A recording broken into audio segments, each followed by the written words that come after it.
Hello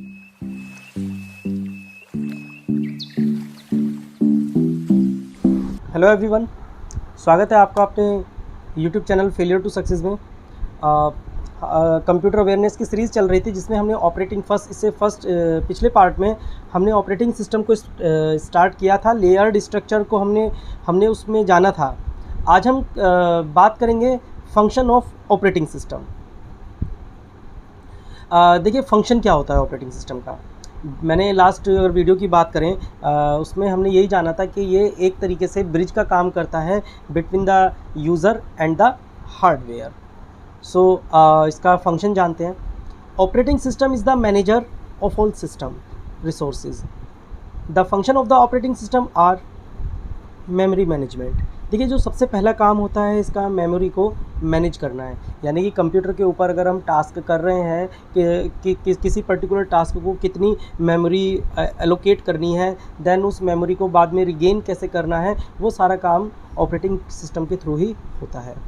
process management, हमने कोई भी डेटा इसके अंदर कंप्यूटर को प्रोसेस करने के लिए दिया, उसका जो मैनेजमेंट का काम है, जो डेटा प्रोसेस कर रहा है, वो भी ऑपरेटिंग सिस्टम के थ्रू ही होता है।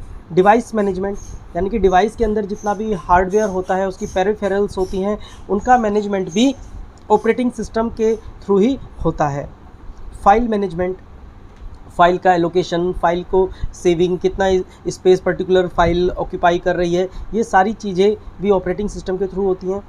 स्टोरेज मैनेजमेंट, सिक्योरिटी, यानी कि कोई अनऑथराइज्ड एक्सेस तो हमारे सिस्टम को नहीं कर रहा है, इसको भी ऑपरेटिंग सिस्टम ही देखता है। Job accounting, control system performance, यानी कि हमारे जो सिस्टम है उसकी परफॉर्मेंस को भी देखता है। एरर डिटेक्टिंग एड, कोई पर्टिकुलर अगर एरर आ रही है तो उसको भी डिटेक्ट करने का काम ऑपरेटिंग सिस्टम करता है। Coordination between other software end user, और सॉफ्टवेयर और यूज़र के बीच में कोऑर्डिनेशन का काम भी ऑपरेटिंग सिस्टम करता है। आप एक तरीके से कह सकते हैं कि विदाउट ऑपरेटिंग सिस्टम कंप्यूटर कुछ नहीं है।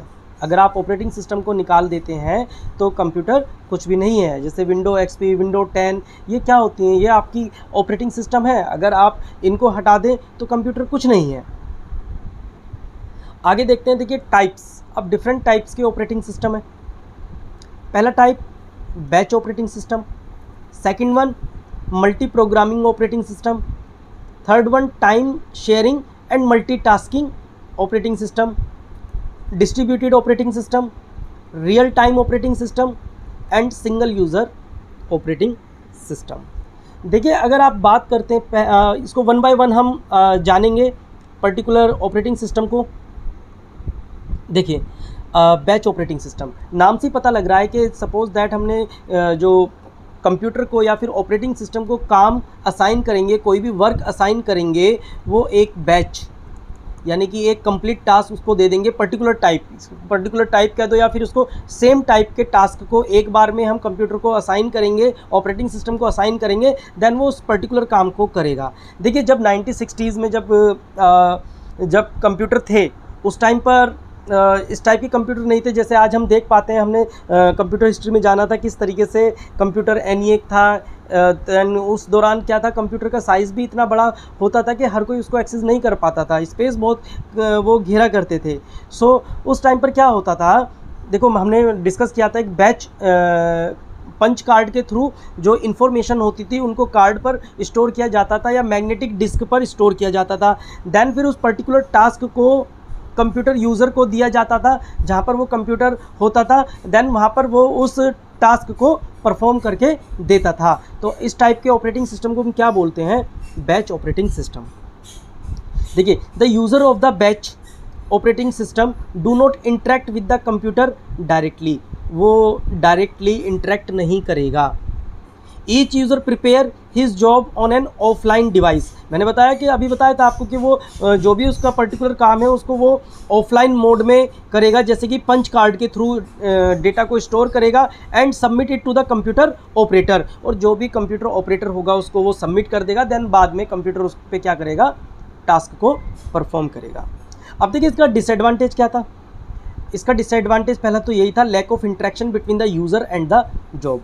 देखिए इंटरेक्शन जो यूज़र और जो उसका काम होता था उसमें ज़्यादा इंटरेक्शन नहीं हो पाता था। Speed of the process is slow, hence output is taking time. जो प्रोसेस होता था वो बहुत ज़्यादा समय लेता था, तो आउटपुट आने में काफ़ी समय लगता था।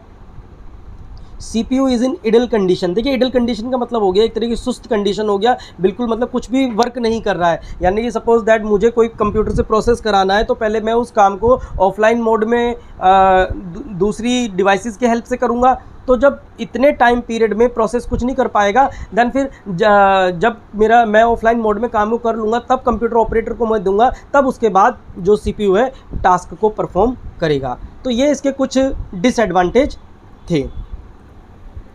तो आगे नेक्स्ट टाइप पे आगे बढ़ते हैं। देन फिर मल्टी प्रोग्रामिंग। देखिए मल्टी प्रोग्रामिंग का मतलब क्या हो गया, यानी कि मेरे पास सपोज दैट टास्क है P1, P2, P3, P4, P5 and P6। अभी इसको मैं एग्जाम्पल के थ्रू समझाऊंगा। देखिए the user of the multi programming operating system can execute several programme simultaneously. देखिए नाम से ही पता लग रहा है मल्टी प्रोग्रामिंग, यानी कि एक साथ बहुत सारे काम, हम बहुत सारे प्रोग्राम को रन करा सकते हैं। जैसे कि मैंने कंप्यूटर को टास्क दिया, ये मेरा टास्क है P1 से लेकर P6 तक। कंप्यूटर को ये एग्जीक्यूट कराना है, मैंने कंप्यूटर को अगर एग्जीक्यूट कराना है तो एक बार में कंप्यूटर एक ही टास्क को परफॉर्म करेगा। जैसे कि उसने P1 टास्क को परफॉर्म करना स्टार्ट किया, उसको ऑपरेट करना स्टार्ट किया, जैसे ही P1 ख़त्म होगा देन P2, जैसे ही P2 ख़त्म होगा P3, P3 के बाद P4, P4 के बाद P5 एंड P5 के बाद P6। तो इस तरीके से मेरा जो टास्क है वो साइमल्टेनियसली सारा काम एक बार में कंप्लीट हो जाएगा, मुझे बार बार कंप्यूटर को काम असाइन नहीं करना पड़ेगा। सो CPU कीप्स ऑन प्रोसेसिंग। इस वाली कंडीशन में CPU इडल कंडीशन में नहीं आएगा। The process which are running exist in the main memory at the time. और जो प्रोसेस वो चलेगा इस टाइम वो मेन मेमोरी के अंदर चलेगा। आई थिंक ये समझ में आया होगा कि आपको कि हमने कंप्यूटर को एक बार टास्क असाइन कर दिया, उसको हमने P1 से लेकर P6 तक कोई भी वर्क असाइन कर दिया और वो 1 बाय 1 काम को करता चला जाएगा। लेकिन इसमें ध्यान रखना कि एक काम एक ही बार में असाइन होगा। अगर मैंने उस कंप्यूटर ने P1 काम को करना स्टार्ट किया, P2 को जब तक नहीं कर पाएगा जब तक उससे पहले P1 काम को वो ख़त्म करेगा। अब इसके डिसएडवांटेज क्या थे? The waiting time for the job is high. देखिए अगर P1 हमारा प्रोग्राम एग्जीक्यूट हो रहा है तो P2 को तब तक वेट करना पड़ेगा जब तक P1 परफॉर्म नहीं हो जाएगा। Complicated schedule handling. अब देखिए जो उनको हैंडल करने का जो शेड्यूल था वो भी काफ़ी कॉम्प्लिकेटेड था। तो आई थिंक ये आपको मल्टी प्रोग्रामिंग ऑपरेटिंग सिस्टम का मतलब समझ में आया होगा कि एक बार में सेवरल प्रोग्राम्स को एग्जीक्यूट करा सकते हैं, बट 1 बाय 1। तो नेक्स्ट वीडियो में हम टाइम शेयरिंग और मल्टीटास्किंग को डिस्कस करेंगे। Thank you for watching this.